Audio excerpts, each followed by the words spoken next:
نحمده ونصلي على رسوله الكريم أما بعد فأعوذ بالله من الشيطان الرجيم بسم الله الرحمن الرحيم رب اشرح لي صدري ويسر لي أمري واحلل عقدة من لساني يفقهوا قولي۔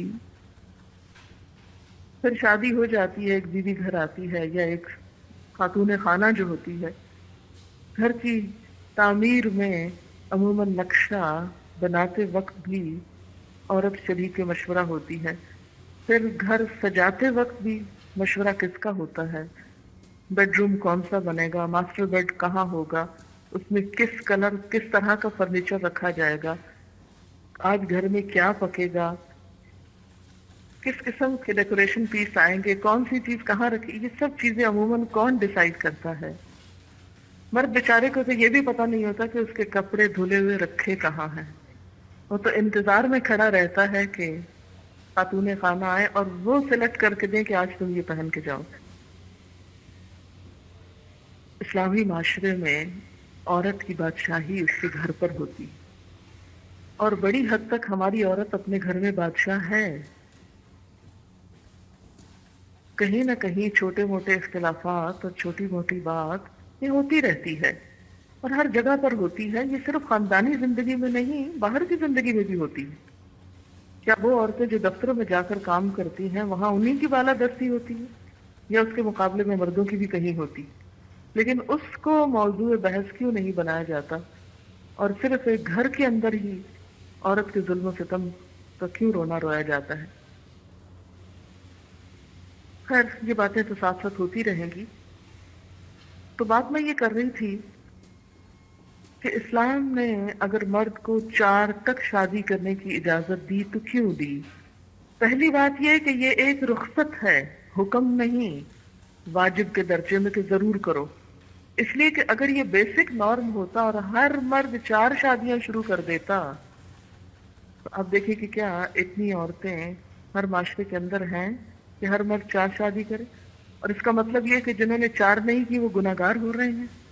نہیں، یہ کوئی امر واجب نہیں، یہ کیا ہے؟ رخصت۔ خصوصی طور پر اس کا تعلق جیسے اس آیت میں یتیموں کے معاملے میں بات ہوئی، اور آپ کو معلوم ہے کہ جنگ احد کے بعد 70 مرد ایک معاشرے کے اندر سے جو شہید ہو گئے، تو بہت سی عورتیں شوہروں کے بغیر ہو گئی، اور پھر ان کی بچیاں باپ کے بغیر ہو گئی، تو یتیموں کے مسائل بھی آئے اور بیواؤں کے بھی۔ اور ایسی ہی صورت کسی بھی معاشرے کے اندر ہو سکتی ہے کہ جہاں بہت ساری عورتیں بے گھر ہو سکتی ہیں، تو ان کے لیے کسی گھر کا انتظام کرنا ایک فطری ضرورت ہے، اور اس کے بہت سے اور حل ہونے کے ساتھ ساتھ یہ بھی ایک حل اسلام نے پیش کیا ہے۔ تو اس میں اس رخصت کی ایک وجہ، ساری وجوہات نہیں ہے یہ کہ صرف مجبوری کے تحت، ایسی کسی مجبوری یا ایمرجنسی کی کیفیت میں نہیں، بہت سے اسباب میں سے ایک سبب اجازت کا یہ بھی ہے۔ پھر اسی طرح بعض اوقات ایک مرد کی طبعی ضرورت، ایک فطری ضرورت بھی اس کا سبب ہوتی ہے، کیونکہ سب کی جسمانی ضروریات جیسے غذائی ضروریات مختلف ہوتی ہیں۔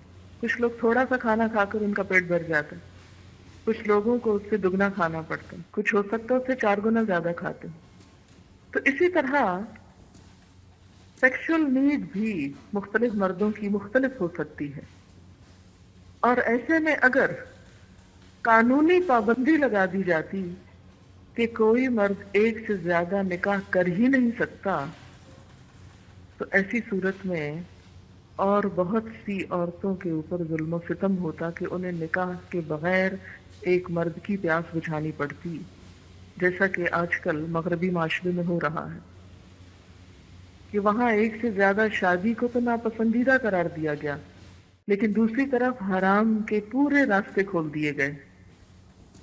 اس میں بھی متاثر پھر کون ہوا؟ عورت متاثر ہوئی۔ سنگل پیرنٹس کے نام سے بے شمار عورتیں، یعنی باقاعدہ ایریاز ہیں جس میں فلیٹس بنے ہوئے چھوٹے چھوٹے، جس کے اندر تنہا عورتیں رہتی ہیں، کسی کے پاس ایک بچہ، کسی کے 2، کسی کے 4، کسی کے پاس مختلف مردوں سے رنگ رنگ کے بچے ہیں، ایسی بہت سی مثالیں وہاں اپنی آنکھوں سے آپ دیکھ سکتے ہیں. اور مرد چھوڑ کر کہیں اور عیاشی کر رہا ہے، اور یہ عورت بغیر باپ کے بچوں کو پال رہی ہے. اور اگر عورت خود نہیں پال رہی تو حکومت پال رہی ہے. مرد نے جب قوام بننے سے آزادی حاصل کر لی، یہ جو عورت کی آزادی کی باتیں ہوتی ہیں تو اصل آزادی جو لگتا ہے مرد کو ملی ہے. نام عورت کا لگایا گیا، حالانکہ آزادی مرد کو ملی. وہ آزاد ہے، وہ کہیں جہاں چاہے جائے. وہ ایک عورت کے ساتھ چند دن رہتا ہے، جب وہاں سے ضرورت پوری ہو جاتی ہے، دل بھر جاتا ہے، تو اسے چھوڑ کے کہیں اور، پھر کہیں اور، پھر کہیں اور. اور یہ عورتیں اس شخص کی ذمہ داری کو بھی اٹھا رہی ہیں، اس کے بچے کو جنم دے کر یا پال کر. اور اگر کوئی عورت اس قابل نہیں تو پھر فوسٹر پیرنٹس، اگر وہ نہیں سبب تو کچھ اور ہومز وغیرہ. تو یہ پورا خاندان جو ہے وہ ٹوٹ کر رہ گیا، بکھر کر رہ گیا، جو سبب بنا بہت سارے جرائم کا. وہ گھر جو آج سے 50 سال پہلے ٹوٹنا شروع ہوئے، ان کے نتائج آج مغربی معاشرہ بھگت رہا ہے بہت سے جرائم اور نفسیاتی امراض کی شکل میں. پھر اسی طرح اگر مرد کو 4 شادیوں کی اجازت دی گئی تو عدل و انصاف کی شرط کے ساتھ کہ انصاف کرو. کیا فرمایا؟ فَإِنْ خِفْتُمْ أَلَّا تَعْدِلُوا فَوَاحِدَةً، اگر تمہیں خوف ہو کہ عدل نہ کر سکو گے تو ایک ہی بیوی کرو. کیونکہ حدیث میں آتا ہے جس شخص کی 2 بیویاں ہوں پھر وہ عدل نہ کرے تو وہ قیامت کے دن اس حال میں اٹھے گا کہ اس کا آدھا دھڑ ہوگا. او ما ملکت ایمانکم، یا جن کے مالک ہیں تمہارے دائیں ہاتھ. لونڈی، لونڈی کی کیا حیثیت ہے؟ یہ بھی ایک ہاٹ ایشو ہے، آگے 5ویں پارے کے شروع میں آئے گا، تفصیل سے بات ہوگی. ذالک ادنی اللہ تعولو، یہ زیادہ قریب تر بات ہے کہ تم زیادتی نہ کرو، یعنی اس طرح تم زیادتی سے بچ سکو گے. یعنی ایک پھر کیوں کرو؟ کہ زیادتی سے بچ سکو. امام شافعی نے اس کا ایک اور معنی بھی کیا ہے تعولو کا، کہ کہیں زیادہ عیالدار نہ ہو جاؤ. اللہ تعولو، کہ کہیں عیالدار نہ ہو جاؤ. مثلا اگر ایک شخص کی 4 بیویاں ہیں اور چاروں سے بچے ہو رہے ہیں، تو اگر ایک بیوی سے 2 سال بعد ایک بچہ ہوتا ہے تو وہاں کیا ہوگا کہ ایک وقت میں ایک کی بجائے 4 بچے ہوں گے. اور اس سے کیا ہوگا؟ عیال خاندان بہت بڑھ جائے گا. اور ایک مرد کی ہو سکتا ہے ایسی حیثیت نہ ہو معاشی کہ وہ اتنے سارے بچوں کو پال سکے اور ان کے حقوق ادا کر سکے. تو اس کے لیے کیا فرمایا کہ پھر فواحدتاً، ایک ہی. ان خفتم اللہ تعدلوا، اور اللہ تعولوا 2 وجوہات کی بنا پر کیا ہے؟ فواحدتاً، ایک ہی رکھو.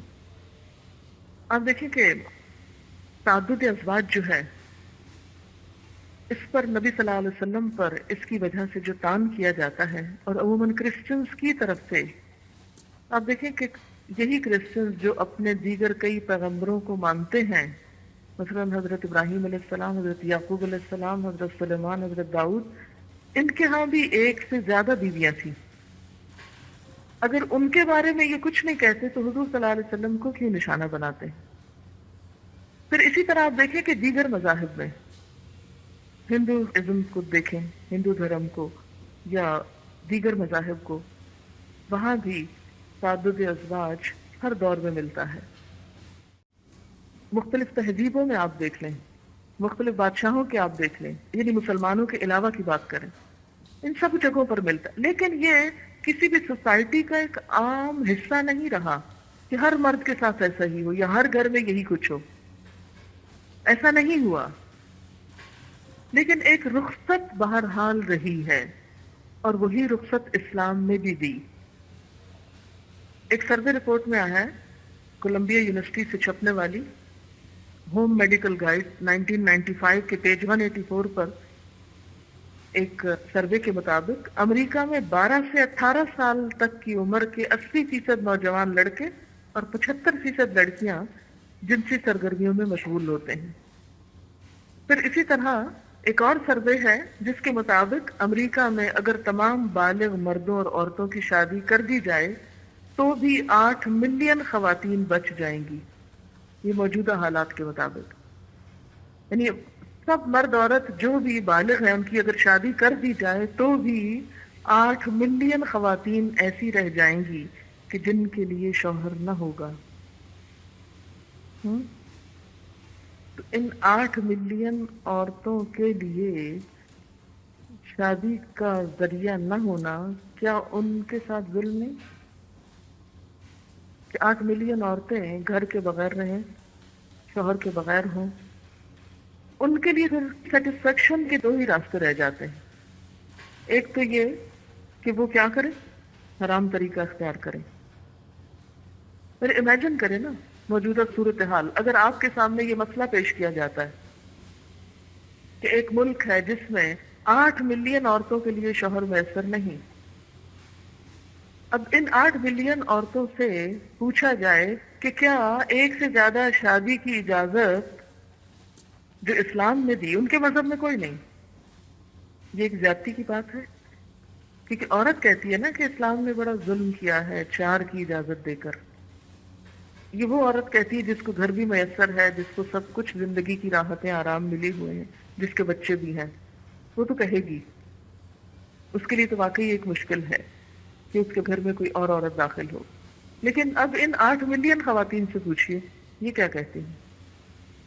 یہ بھی یہی کہیں گی کہ ایک سے زائد شادی کی اجازت عورت پر ظلم ہے، یا ان عورتوں کا بغیر گھر اور بغیر شوہر کے ہونا ان پر ظلم ہے؟ کون سا بڑا ظلم ہے؟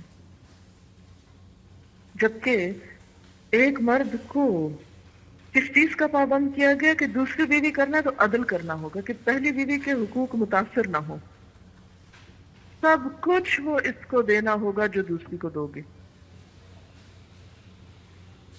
اس طرح ظلم تو نہیں کیا گیا، ظلم تو اس وقت ہوتا جب یہ کہا جاتا کہ پہلی کو بالکل بھول جاؤ اور نئی کے ساتھ تم چل نکلو، جو عموماً ہمارے یہاں ہوتا ہے کہ اگر دوسری شادی ہے تو پہلی بالکل بھولی بھلائی ہو جاتی، اس کے ہر حق کو مار دیا جاتا ہے۔ یہ اسلام کی تعلیم نہیں، یہ تو بڑی سخت وعید ہے۔ قیامت کے دن آدھے دھڑ کے ساتھ انسان اٹھے گا، آدھا انسان۔ اور ایسی صورتحال یہ 8 ملین والی کسی بھی اور ملک میں ہو سکتی ہے۔ اور ایسی ہی عورت جو اعتراض کر رہی ہے تھوڑی دیر کے لیے یہ سوچے کہ اس کا شوہر شادی تو صرف اس سے کیے ہوئے، لیکن شادی سے باہر بے وفائی وہ بہت جگہ کر رہا ہے، بہت سی عورتوں کے ساتھ اس کے غلط تعلقات ہیں۔ کیا یہ چیز عورت کے لیے قابل قبول ہے؟ نہیں، کہ اس کا شوہر ایک حرام کام کرے اور ہر غلط سلط عورت کے ساتھ تعلق قائم کر کے وہاں سے بیماریاں کیچ کر کے آ کے اس کو بھی بیمار کرے، جو ہو رہا ہے۔ ایڈس کیوں پھیلا؟ بہت سی بیماریاں گھر رہنے والی شریف عورتوں تک کہاں سے پہنچیں؟ ایسے ہی مردوں کے ذریعے کہ جنہوں نے شادی کے دائرے کے باہر ہر قسم کی عورت سے تعلقات قائم کیے، جہاں کوئی حد ہی نہ تھی، جہاں کوئی پوچھنے والا ہی نہ تھا۔ تو یہ بالکل ایک ان نیچرل بات ہے کہ قانون بنایا جائے کہ صرف ایک شادی ہوگی، یہ پاسبل نہیں۔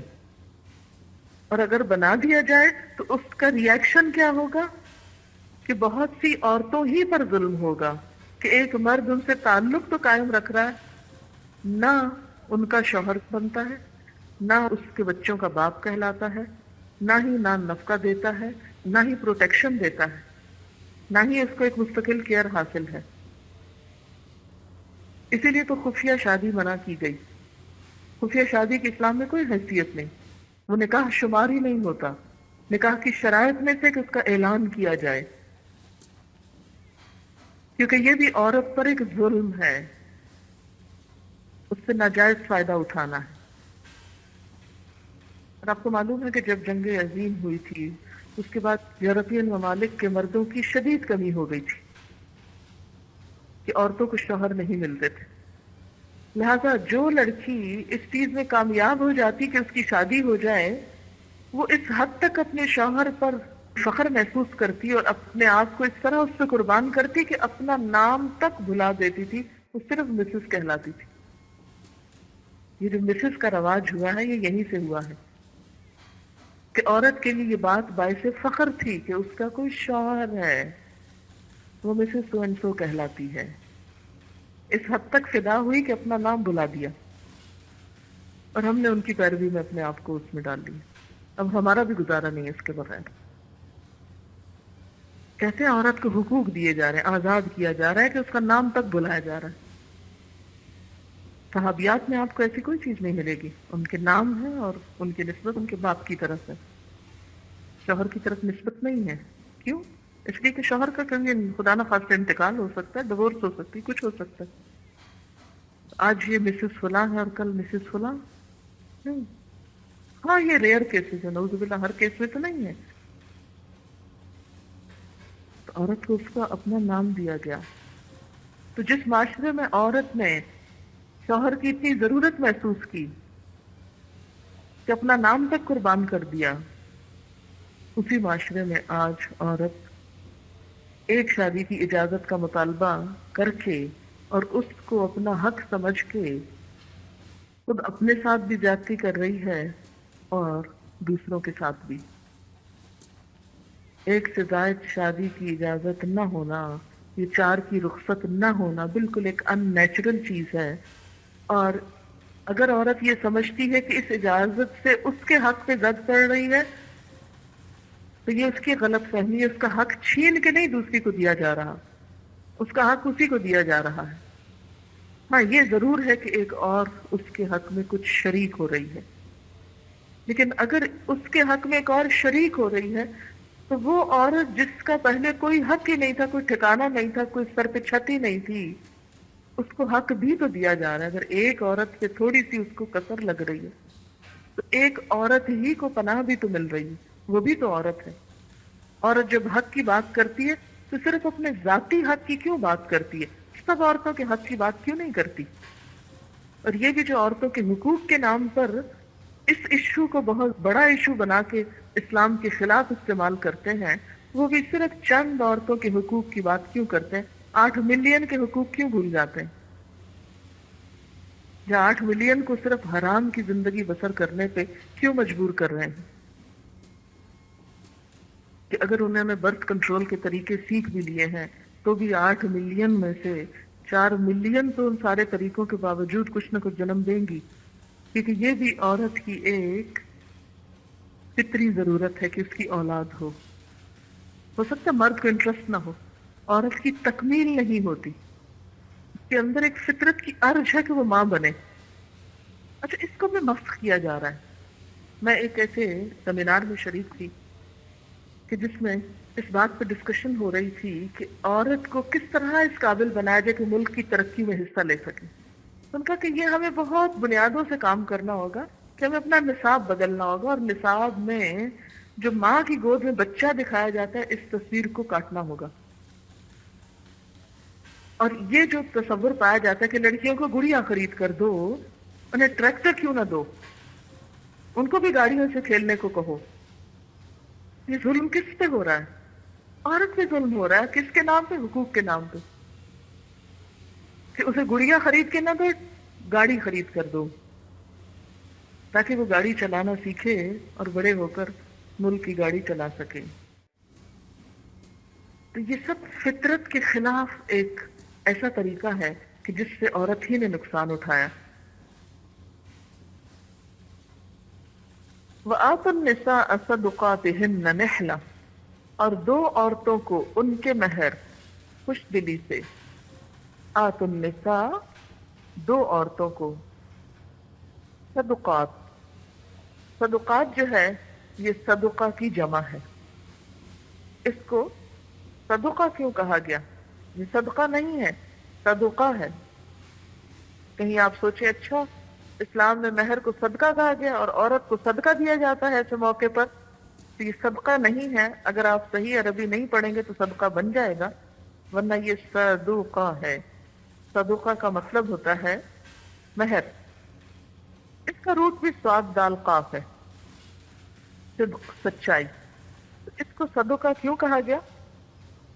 اس لیے کہ اس میں دراصل شوہر کی سچائی دیکھی جاتی ہے کہ وہ شادی کرنے میں کتنا سنجیدہ ہے، اس کو بیوی کے ساتھ کیا ہمدردی ہے، کیا یہ تعلق محض دل لگی کا ہے یا پھر کسی ٹھوس بنیاد پر مبنی، اور پھر یہ کہ مرد کو بہرحال آئندہ بیوی کی ذمہ داری اٹھانی ہے۔ تو اس اعتبار سے بہت بہترین لفظ کا انتخاب ہے یہاں۔ اور نحلہ کا معنی کیا ہے؟ خوش دلی کے ساتھ، مصیبت سمجھ کر نہیں، بوجھ سمجھ کر نہیں، برضا و رغبت، ہبہ کے طور پر، تحفے کے طور پر۔ اسی لیے ہم دیکھتے ہیں کہ نکاح شغار کو حرام قرار دیا گیا، وٹے سٹے کی شادی کو جس میں مہر نہیں دیا جاتا۔ اور یہ بھی یاد رکھیے کہ مہر عورت کی قیمت نہیں ہے، یہ ایک نذرانہ ہے، تبھی تو خوشی سے دینے کی بات ہے، ورنہ اگر قیمت ہوتی تو پھر تو خوشی ہو یا نہ ہو اسے ایک اجرت سمجھ کر دینا ہو، یہ مقصود نہیں ہے یہاں۔ نحلہ کا ایک معنی دینا بھی ہوتا ہے، اور پھر آتو کے بعد نحلہ اگر لفظ آیا ہے یا اس سے نحلہ آیا ہے تو یہ فعل کی تاکید کے لیے ہے، یعنی اس طرح دو جیسے دینے کا طریقہ ہے۔ جہاں تک مہر کا تعلق ہے، ہمارے معاشرے میں اس معاملے میں عورت پر بہت زیادتی کی جاتی۔ عموماً کیا سمجھا جاتا ہے کہ مہر اس وقت دیا جاتا ہے جب طلاق دینا ہو، یا اس وقت سوچتے ہیں مہر دینے کا جب کوئی حالات خراب ہونے لگے۔ تو اس معاملے میں اسلام کی تعلیمات کیا ہیں؟ سب سے پہلے تو یہ دیکھا جائے گا کہ مہر کی حیثیت کیا ہے۔ تو یاد رکھیے کہ مہر کے بغیر نکاح کو نکاح نہیں سفاح قرار دیا گیا۔ سفاح کا معنی ہوتا ہے زنا، یعنی اگر کوئی شخص جان بوجھ کر مہر نہیں دیتا اور دینا چاہتا ہی نہیں، اس کا ارادہ ہی نہیں، نیت ہی نہیں، اور مہر کے بغیر وہ بیوی سے فائدہ اٹھانا چاہتا ہے، تو یہ ایک بہت سخت قسم کی زیادتی اور گناہ کا کام ہے۔ سفاح تین فے الف ہے۔ مہر دو طرح کا ہوتا ہے، مہر مؤجل اور مہر معجل۔ مؤجل ہوتا ہے جو بعد میں دیا جاتا ہے، ٹھہر کر دیا جاتا ہے، اور اس کے لیے بھی کوئی میعاد ہونی چاہیے، یہ نہیں کہ انسان کہے کہ اچھا مرنے کے بعد میرے مال میں سے لے لے، نہیں۔ اور معجل کیا ہے؟ اسی موقع پر، یعنی نکاح کے وقت۔ اچھا آپ نے دیکھا ہوگا کہ مہر کے لیے لفظ حق بھی استعمال ہوتا ہے ساتھ، حق کے مہر، یعنی یہ حق ہے، عورت کے حقوق میں سے ہے۔ اور سوال یہ پیدا ہوتا ہے کہ مہر کتنا ہونا چاہیے؟ اس سلسلے میں ہم کہاں دیکھیں گے، کس کو دیکھیں گے، کس کی سنت کو فالو کریں گے؟ نبی صلی اللہ علیہ وسلم کی، کہ آپ نے کیا فرمایا اور کیا کیا۔ ابو سلمہ بن عبد الرحمن کہتے ہیں کہ میں نے حضرت عائشہ رضی اللہ تعالی عنہا سے پوچھا کہ رسول اللہ صلی اللہ علیہ وسلم کی بیویوں کا مہر کتنا تھا؟ تو انہوں نے کہا 12 اوقیہ چاندی اور نش۔ پھر حضرت عائشہ نے مجھ سے پوچھا جانتے ہو نش کیا ہے؟ میں نے کہا نہیں۔ کہنے لگی نش سے مراد نصف ہے، آدھا، اور یہ کل 12.5 اوقیہ چاندی یا 500 درہم ہوئے۔ رسول اللہ صلی اللہ علیہ وسلم کا اپنی بیویوں کے لیے یہی حق کے مہر تھا۔ اسے مسلم نے روایت کیا ہے۔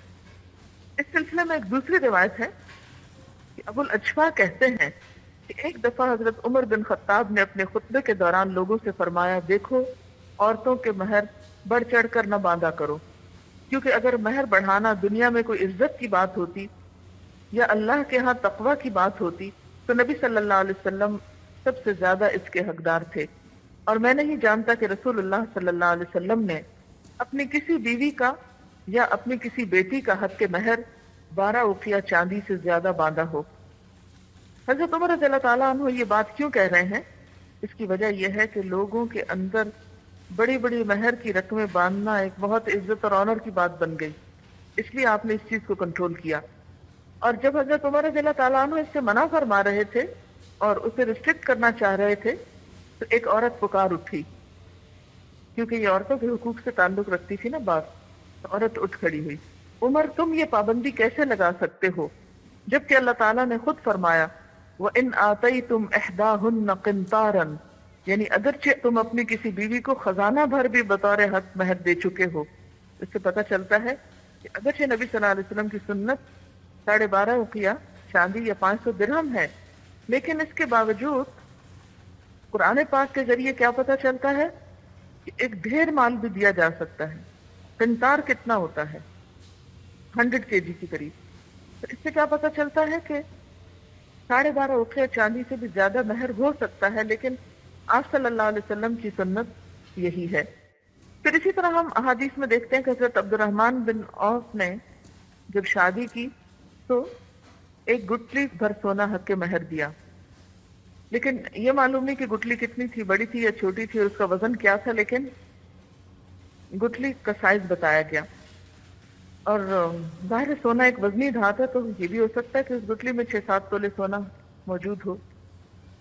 پھر اس میں ہم دیکھتے ہیں کہ یہ جو صحیح مسلم میں حضرت عائشہ والی حدیث ہے 12.5 اوقیہ چاندی، تو اس کا وزن اگر آج کے برابر ہم نکالتے ہیں تو آپ یوں سمجھے کہ 1 اوقیہ جو ہے وہ 40 درہم کا ہوتا ہے، اور درہم چاندی کا ایک سکہ تھا جس کا وزن 4.5 ماشے چاندی تھا۔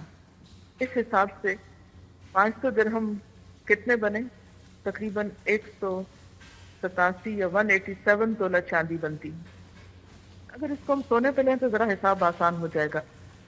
اس دور میں 20 درہم کا 1 دینار ہوتا تھا، اور دینار میں 3.5 ماشے سونا ہوتا تھا۔ یہ سونے کا سکہ تھا جو 3.5 ماشے کا تھا۔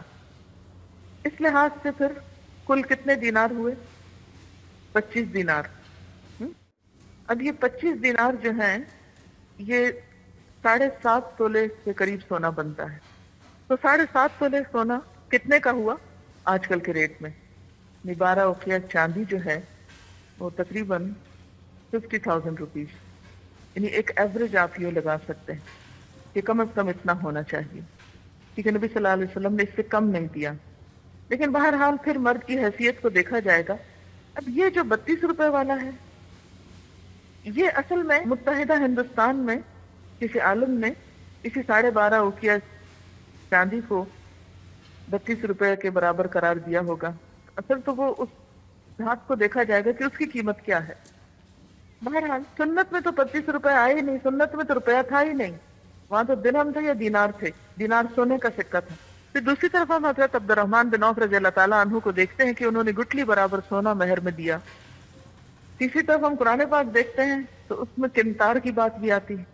اس سے کیا پتہ چلتا ہے کہ کوئی لگی بندی مقدار نہیں بتائی گئی، مرد کی حیثیت کے مطابق ہی فیصلہ کیا جائے گا کہ کس کے پاس مال کتنا ہے۔ پھر اسی طرح ہم دیکھتے ہیں کہ جن کے پاس مال نہیں تھا تو اس میں کم سے کم حق مہر پر بھی نکاح کیا گیا۔ اس میں 2-3 مثالیں آتی ہیں۔ ایک شخص آیا اور اس نے کسی عورت سے نکاح کی بات کی، تو آپ نے فرمایا تم یہ بتاؤ کہ تمہارے پاس دینے کو کیا ہے؟ اس نے کہا کچھ نہیں۔ آپ نے فرمایا اچھا لوہے کی انگوٹھی بھی نہیں؟ یعنی کچھ تو ہو، بغیر مہر کے تو نکاح نہیں ہو سکتا۔ اس سے پھر اہمیت کا اندازہ ہوتا ہے کہ اس موقع پر کوئی تحفہ دیے بغیر نکاح ممکن نہیں۔ اس نے کہا میرے پاس تو وہ بھی نہیں۔ اب آپ دیکھیں کہ بعض فقہا کہتے ہیں کہ اس زمانے میں لوہے کی انگوٹھی کی قیمت جو ہے، جیسے آج کل آرٹیفیشل جیولری ہے، تو اس کی قیمت 20 دینار یا 10 درہم قرار